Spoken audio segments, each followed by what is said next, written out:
2018 সালের কাতার বিশ্বকাপ থেকে বিদায়ের পর ব্রাজিল খুঁজছিল একজন কোচ এবং তারপর অবশেষে ব্রাজিলের নতুন কোচ হয়েছে কার্লো অ্যানচেলত্তি। রিয়াল মাদ্রিদ বস কার্লো অ্যানচেলত্তি এখন ব্রাজিলের নতুন কোচ। কিন্তু 2024 সাল পর্যন্ত রিয়াল মাদ্রিদের সঙ্গে কার্লো অ্যানচেলত্তির চুক্তি রয়েছে, আর এই চুক্তির জেরে তিনি এখনই ব্রাজিলের। অন্যদিকে ল্যাটিন আমেরিকায় 2024 কোপা আমেরিকার প্রস্তুতি চলছে। আর্জেন্টিনা, উরুগুয়ে, কলম্বিয়া, চিলি সবাই নিজেদেরকে গুছিয়ে তুলছে। কিন্তু 5বারের বিশ্ব চ্যাম্পিয়ন ব্রাজিল তাদের এখনও গুরুর দেখাই পেলেন না।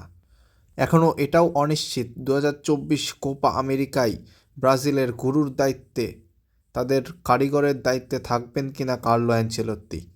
এমনিতেই ব্রাজিল ফুটবল টিমের পারফরম্যান্স এখন একদম ভরাডুবিতে। আর্জেন্টিনার কাছে মারাকানা স্টেডিয়ামে হেরেছে তারা।